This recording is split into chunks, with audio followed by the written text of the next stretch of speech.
Fever guard Caitlin Clark will not play tonight versus Portland. I'm told it's part of a strategic management plan for the season from tonight. Stephanie White says she found out around 5 p.m. Clark woke up with some soreness. And now look, she's healthy. We're not managing anything. Do you think the Fever could get fined for not listing her as in the injury report? No. Thank you. What happens when the biggest superstar in professional sports history becomes a pawn in a cold, calculated corporate cover-up? What happens when the rules designed to protect fans, preserve betting market integrity, and uphold billions in league revenue are shattered by a front office so arrogant it genuinely believes it is untouchable? Welcome to the most explosive, financially manipulative scandal of the 2026 WNBA season. And this is just the beginning. Let's get one thing straight immediately. This is not a simple story about Caitlin Clark missing a game because her back was sore. If you believe that narrative, you've already fallen into the exact trap the Indiana Fever front office carefully constructed for you. This is a story about corporate greed operating at the highest level. This is a story about a franchise that looked directly at its most loyal, paying customers and saw nothing but open wallets waiting to be emptied. This is a story about a deliberate, documented, and deeply arrogant violation of the WNBA collective bargaining agreement, and a press conference performance so tone-deaf it might be the single most damaging 30 seconds of footage in the league's entire history. The lies have been caught on audio. The contradictions have been archived by credentialed journalists. And the league office is now staring down a situation where inaction is simply no longer an option. To understand the full magnitude of what happened, you need to understand one specific rule embedded in the WNBA's collective bargaining agreement. Every franchise in this league is legally required to officially disclose player availability, whether the reason is injury, illness, a medical condition, or a planned rest day, by 5 p.m. local time on the day before any scheduled game. This isn't bureaucratic red tape. This rule exists to protect three critical pillars of the basketball ecosystem. First, it protects the integrity of legal sports wagering markets. These markets price player availability into their betting lines. When a generational talent like Caitlin Clark is withheld from those markets without disclosure, millions of dollars in wagering handle are manipulated. That is not a minor administrative issue. That is a financial integrity crisis. Second, it protects the institutional credibility of the league as a professionally administered organization. Without consistent, reliable reporting, the WNBA cannot claim to operate at the same standard as other major professional leagues. Third, and most importantly, it protects the consumers, the fans. The people whose ticket purchases, merchandise spending, and travel investments fund this entire enterprise. They deserve accurate information to make informed decisions about where they spend their money. The Indiana Fever violated this rule completely. They did not list Caitlin Clark on the injury report. They did not issue an illness designation. They did not issue a rest designation. They said absolutely nothing, maintaining a deliberate wall of silence that projected one manufactured message to the public. Caitlin Clark is playing tonight. Everything is normal. Come spend your money. Now let's examine the precise sequence of financial events on game day, because this is where the situation transforms from a simple reporting violation into something far more calculated and far more sinister. The announcement that Caitlin Clark would not play was made approximately 1 hour before tip-off. 1 hour. By that moment, the arena doors had already opened. Thousands of fans had already traveled to the venue, paid parking fees, and walked through the turnstiles. Their tickets, purchased at secondary market prices reaching hundreds and sometimes thousands of dollars, had already been physically scanned. The moment that scan registered, those tickets became entirely non-refundable. Families had already purchased concessions. Fans had already visited the team store, dropping significant money on Caitlin Clark jerseys and Indiana Fever merchandise. The entire pregame revenue cycle had been successfully completed. Every dollar had already moved from fan pockets into franchise accounts.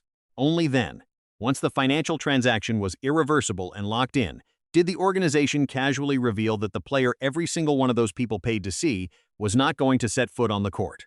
Think about what that timeline tells you. If the Fever had announced Clark's absence 24 hours earlier, as league rules explicitly require, the secondary ticket market would have crashed instantly. Thousands of fans would have stayed home.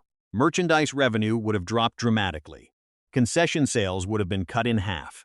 Every dollar of that gate revenue depends entirely on one assumption, that Caitlin Clark is playing. The Fever knew this. They calculated this. And they deliberately withheld the information until every dollar was safely secured. That is not a procedural oversight. That is a predatory financial strategy executed against their own fans. A cover-up is only as effective as the story holding it together. And this is where the Indiana Fever front office demonstrated a level of operational incompetence that is truly stunning to witness. The very first public explanation for Clark's absence came from Scott Agnes, the primary credentialed beat reporter who covers the Indiana Fever. Agnes is not a random blogger. His sourcing flows directly through the organization's official internal communication infrastructure. When he reports on team operations, he is relaying information deliberately fed to him by the front office. Agnes reported that Clark's absence was part of a, quote, strategic management plan for the season. Stop right there.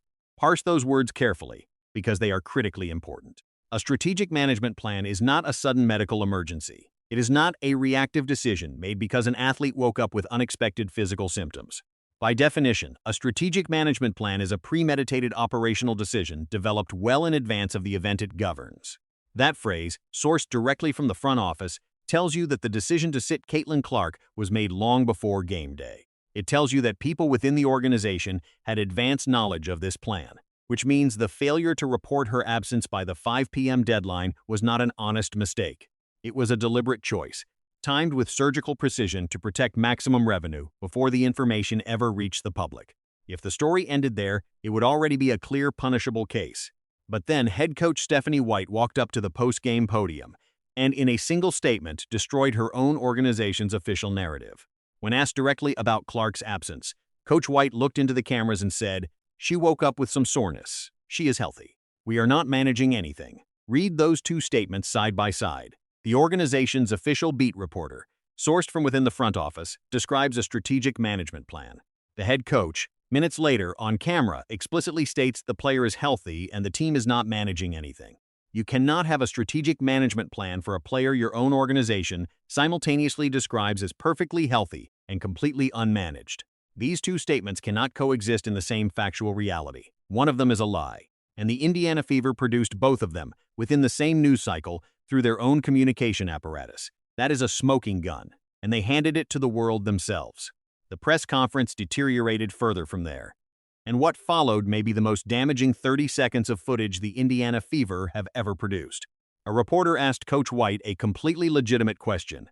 Why had Caitlin Clark not appeared on the mandatory pregame injury report, especially given the documented fact that she had not participated in the team's pregame practice? White's response was deeply alarming.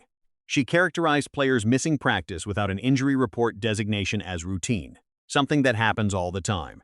If that characterization is accurate, it suggests a systematic, habitual pattern of reporting violations that the league office has an urgent, independent interest in investigating immediately. When the reporter pressed further for basic medical details about the nature of the back soreness, White became visibly defensive. She declined to provide any medical specifics, abruptly redirecting the inquiry to the training staff. Consider the posture being displayed. A head coach refusing to provide even basic medical information for a last-minute scratch, while simultaneously calling the player healthy. While her own front office had authorized a beat reporter to characterize the situation as a premeditated management plan. This is not an organization projecting confidence. This is an organization that has completely lost control of its own fabricated story and is desperately trying to patch the holes before everything collapses. And then came the moment that will define this scandal permanently. A reporter asked Stephanie White directly, on camera on the permanent record, "Do you think the Fever could be fined by the WNBA for not listing Caitlin Clark on the injury report?" Coach White did not offer a diplomatic response. She did not say the team was reviewing its protocol. She did not express even the minimum level of institutional awareness that the question deserved. She said two words, "No thank you." Two words, delivered with palpable dismissiveness. In response to a professional journalist asking a completely valid question about a documented collective bargaining agreement violation that directly affected thousands of paying consumers and the integrity of active legal betting markets. No thank you is not a coaching decision. It is not a basketball strategy.